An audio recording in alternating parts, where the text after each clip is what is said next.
예, 안녕하세요. 법무법인 딜라이트의 김동환 변호사입니다.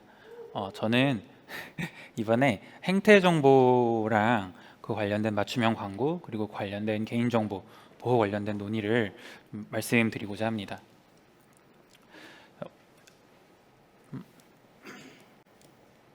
저희 네. 이 정도 목차로 얘기 드릴 예정이고요. 조금 전 세션에서 지현진 변호사님이 말씀하셨듯이 올해 9월 이제 구글이랑 메타, 구 페이스북 대상으로 개인정보보호위원회에서 과징금 총 1,000억 원 정도의 과징금을 의결했고, 지지난주에 이제 의결서를 이제 오프라인으로 송달을 했습니다. 그래서 지금 법적 대응을 할지 말지를 고민하고 계신 상황으로 알고 있는데요. 그 관련해서 어떻게 보면은 뭐 유럽이나 이런 데서는 조금 오래된 얘기일 수도 있지만 이제 우리나라에서는 새롭게 좀 이슈가 되고 있어서 그런 얘기를 좀 나눠보고자 합니다.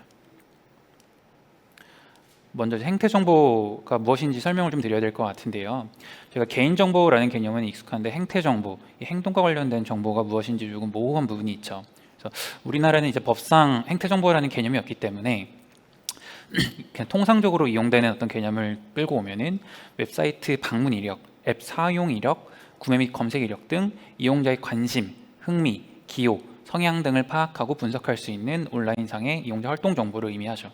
뭐 예를 들어서 제가 네이버에서 여러 가지 웹 서핑을 한다거나 뭐 유튜브에서 제가 영상을 보면은 제가 어떤 영상을 보는지 어떤 키워드로 검색을 했는지들이 이제 저장이 되면서 저의 행태, 온라인 사행성의 행태를 분석할 수 있는 정보를 행태 정보라고 이제 지칭합니다.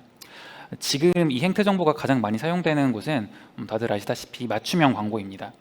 실제로 뭐 저희가 이제 뭐 강아지 사료를 구매하기 위해서 사료를 서핑을 했으면 한동안 펫 관련된 상품이 제가 웹페이지에 서핑을 할 때 광고로 뜨죠. 이제 그게 이제 맞춤형 광고인데요. 그 행동 정보를 이제 행태 정보를 이용해서 맞춤형 광고가 이용되고 있는 대표적인 사례로 보시면 될 것 같습니다. 그리고 또 간혹 이 설문조사 같은 것을 하기 위해서 특정 행태 정보의 조건을 충족시키는 사람을 대상으로 뭐 설문을 요구한다거나 하는 방식으로 행태 정보가 사용되기도 있습니다. 이제 이 행태 정보를 사용하는 주요 주체는 우리나라에서는 크게 이제 온라인 맞춤형 광고 사업자랑 매체 사업자로 이제 구분을 해놨는데요. 광고 사업자는 쉽게 말해서 타사 또는 자사 웹사이트 및 앱 등 온라인 매체를 통해서 행태 정보를 수집하고 광고를 전송하는 사업자를 의미하고요.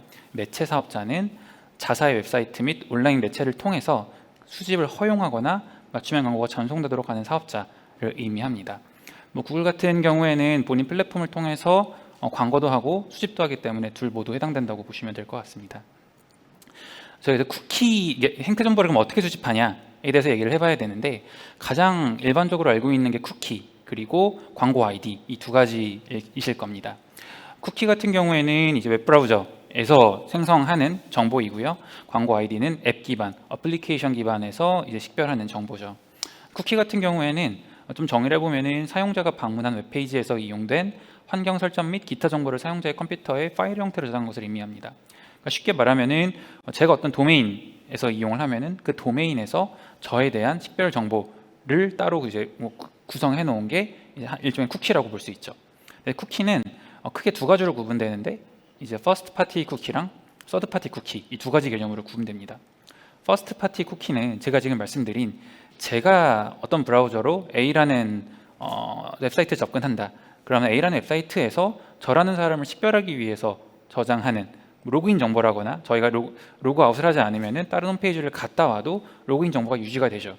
그러면은 이용자의 로그인 이력이 쿠키로 저장되어 있기 때문에 제가 별도로 로그인하지 않아도 되는 거거든요. 그래서 그 사이트에 저장되는 게 이제 퍼스트 파티 쿠키라고 보시면 될 것 같고요.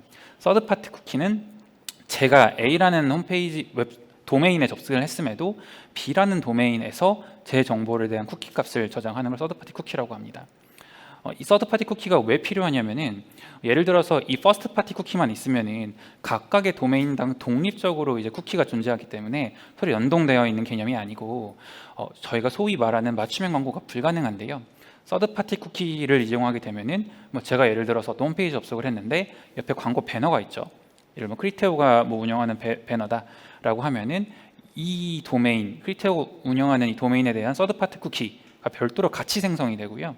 이 서드파티 쿠키는 그대로 크리테오가 가지고 있다가 제가 B라는 사이트에 들어갔는데 동일하게 크리테오가 그 광고 배너를 운영하고 있다라고 하면 이 이용자 아까 A라는 사이트에 접속했었네 라는 식의 정보를 B라는 이제 도메인에서 쿠키 정보를 가지고 있기 때문에 A라는 그 제가 검색한 이용한 웹페이지에 관련된 정보를 B라는 홈페이지에서도 전송할 수 있게 되는 그런 구조인 거죠.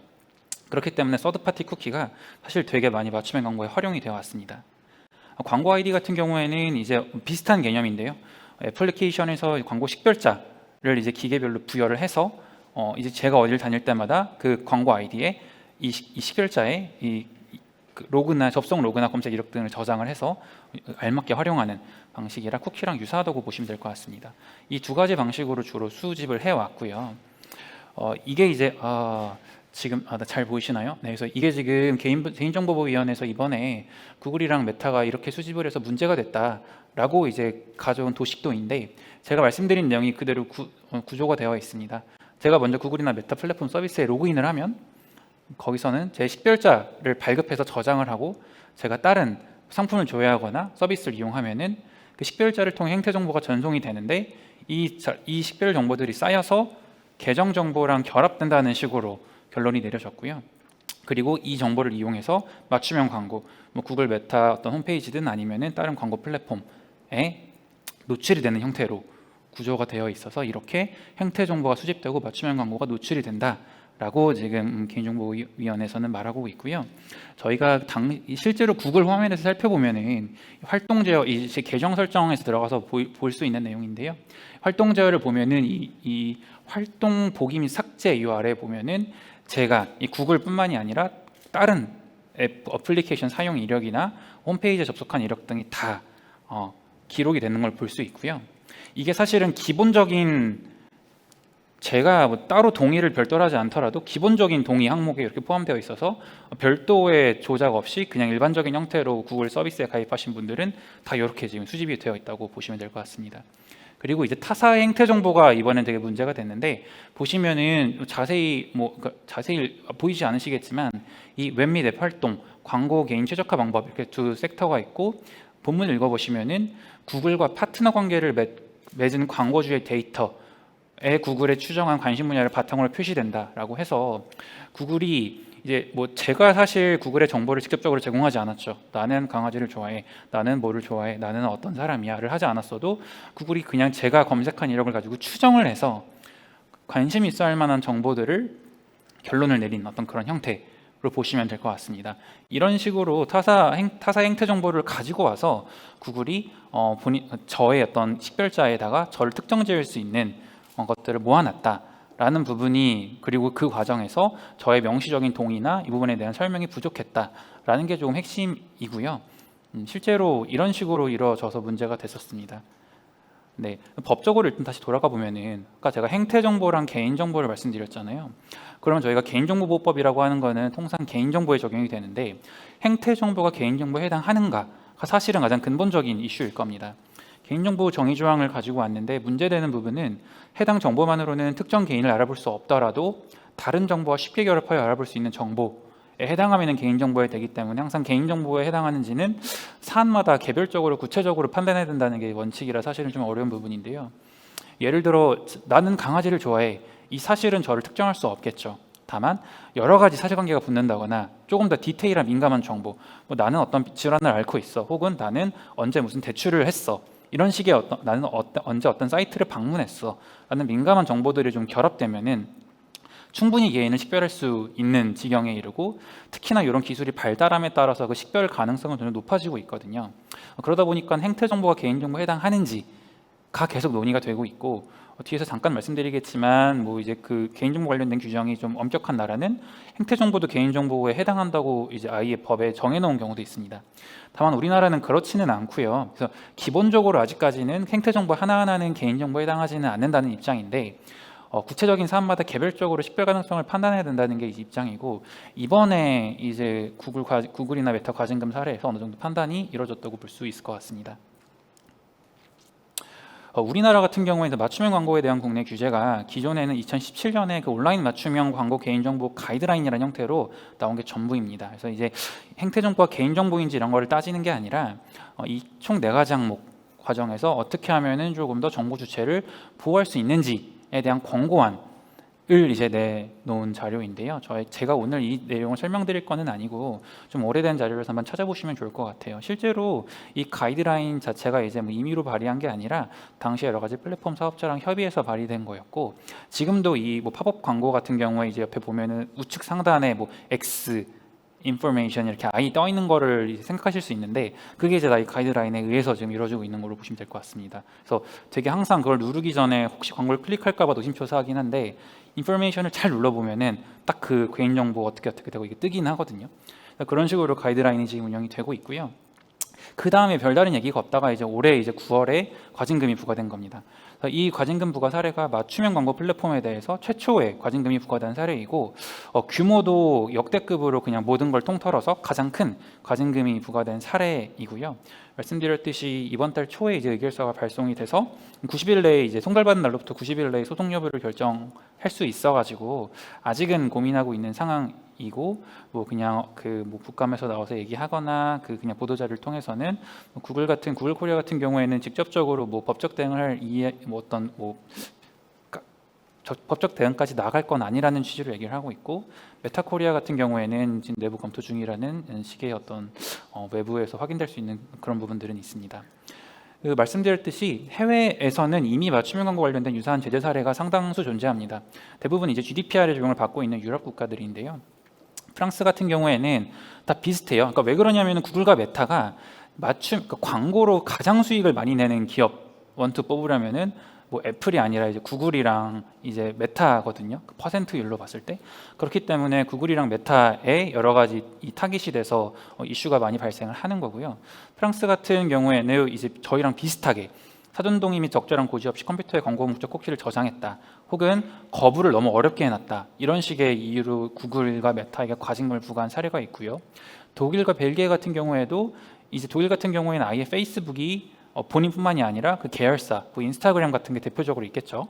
인스타그램 같은 웹사이트에 생태 정보를 수집해서 결합하는 것 자체를 이제 금지시켜 버렸고, 벨기에 같은 경우에는 이제 맞춤형 광고 솔루션에 대한 동의 여부가 모호하고 어렵게 작성되어 있다는 사유로 마찬가지로 이것도 구글에 대해서 제재가 이루어진 사례가 있습니다. 이렇게 많이 제재가 이루어져 왔고, 우리나라도 비슷한 어떤 근거로 제재를 했습니다. 사실 아직 의결서 자체가 공개되어 있지는 않아서 정확히 어떤 이유로 제재를 했는지 명확히 확인은 어려운데, 그간 뭐 개인정보보호위원회에서 내놓은 보도자료나 질의응답 같은 거를 봤을 때 일단은 지금 이 상황에서 행태 정보를 수집된 구글과 메타가 수집한 정보들을 개인정보로 판단을 했고요. 그리고 이제 개인정보 같은 경우에는 이 밑에 수집용 목적, 항목, 보유용 기간을 모두 알리고 직접 동의를 받아야 되는데 이 부분이 없었다라는 취지입니다.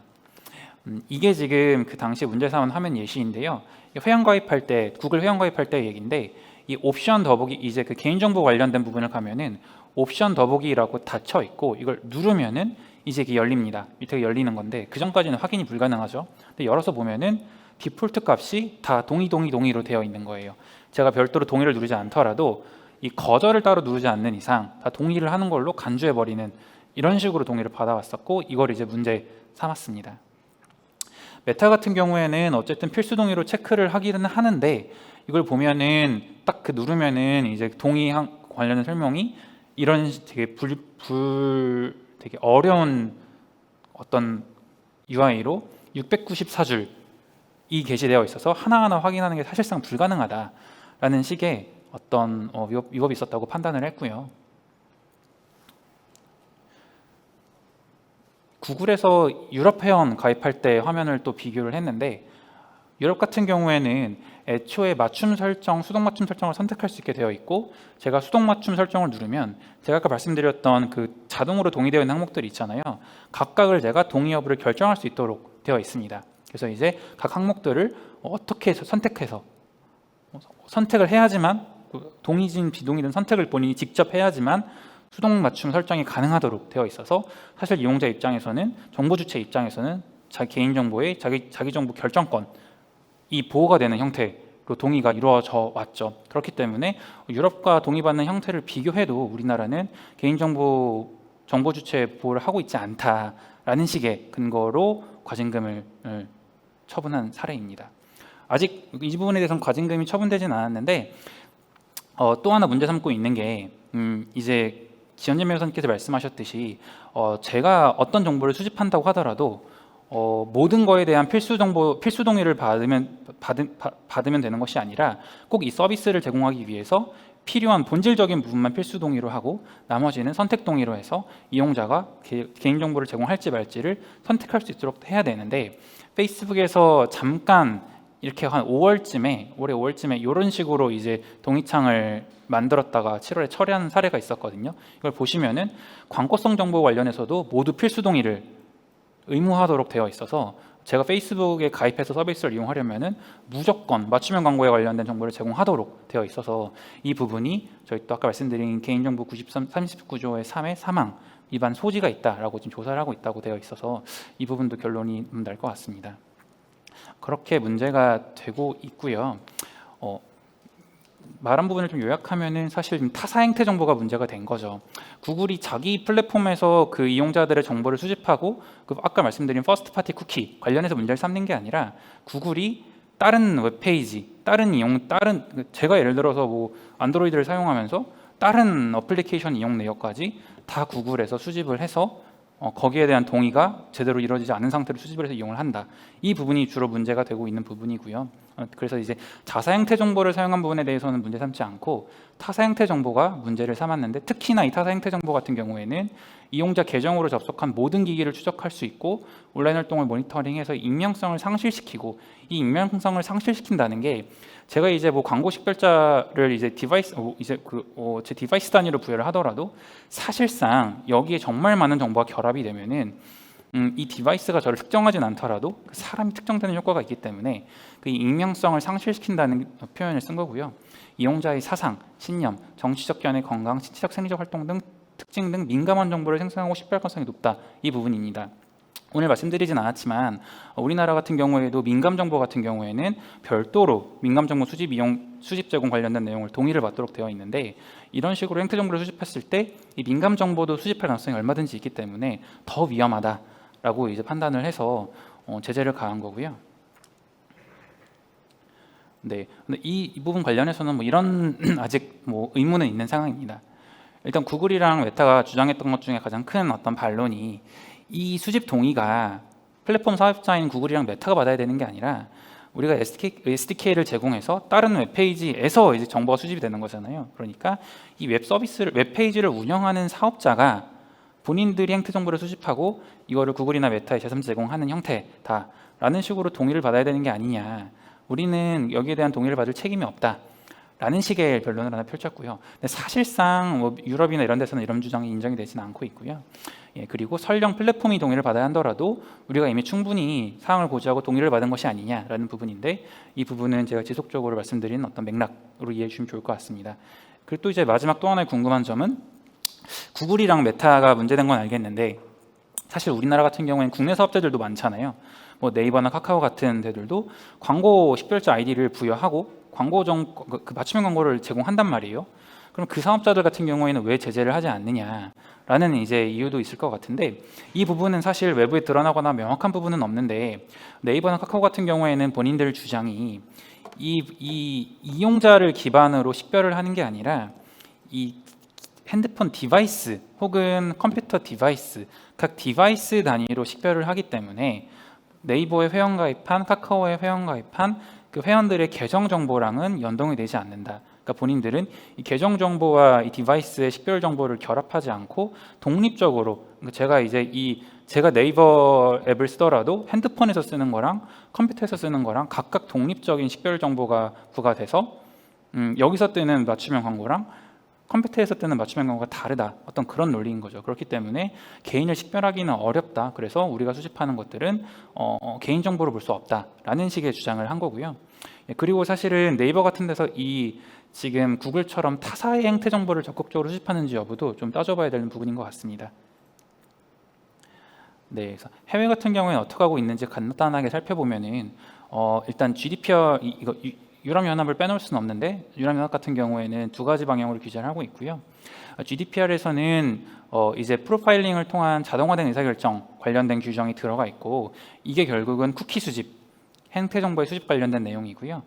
마찬가지로 엄격하게 동의할 수 있도록 되어 있고 엄격하게 동의 절차를 거치도록 되어 있고 명확하게 설명을 해서 그리고 중요한 부분이 동의하는 것만큼 쉬운 철회 가능성을 부여해서 쉽게 처리할 수 있도록 그렇게 정하고 있고요.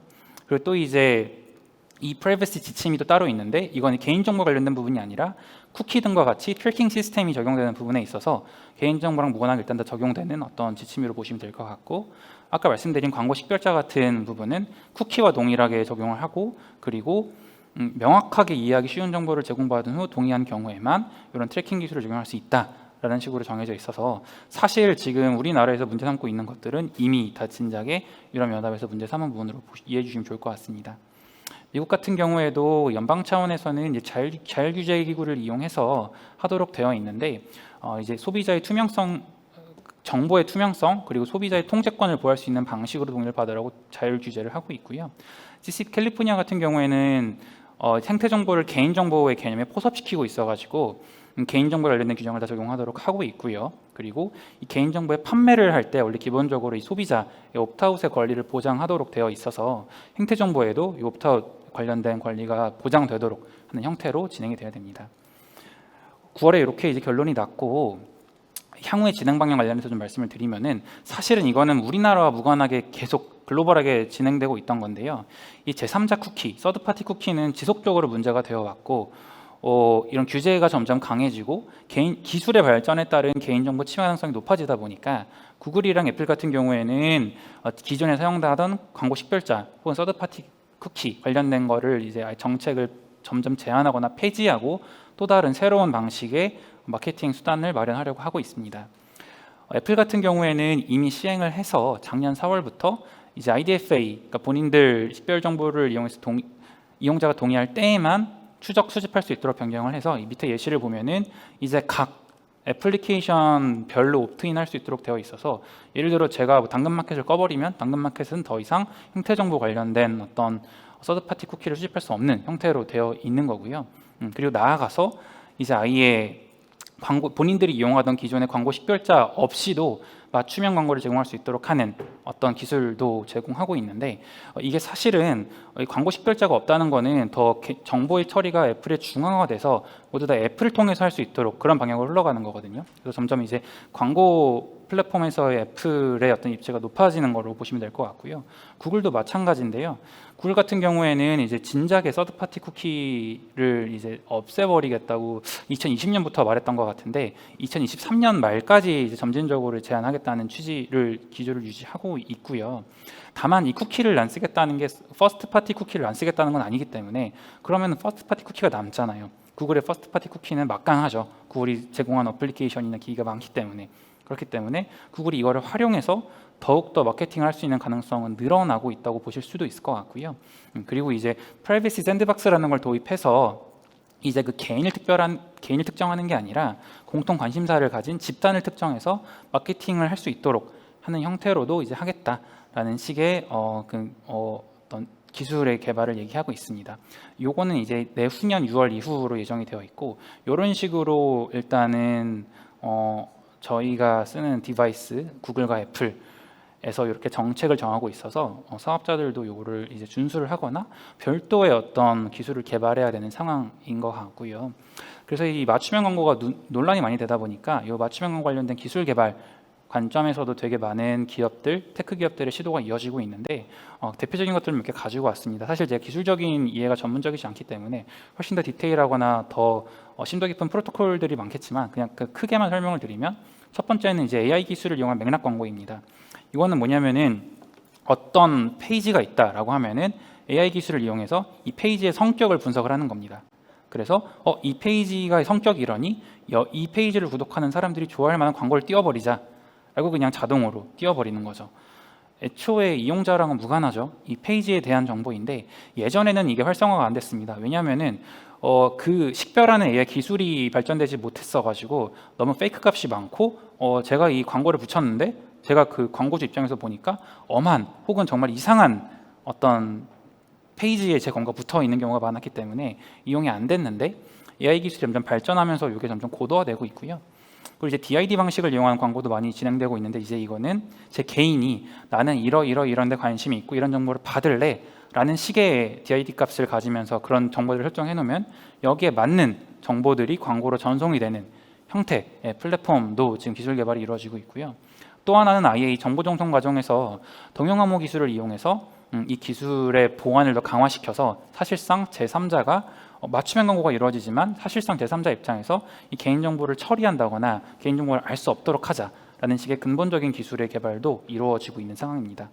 그래서 이런 식으로 맞춤형 광고가 계속 개발이 되고 있어서 내년, 내후년 정도 되면은 또 많은 변화가 이루어질 거라고 예상을 하고 있고, 네, 그래서 오늘 준비한 발표는 여기까지고요. 예, 들어주셔서 감사합니다.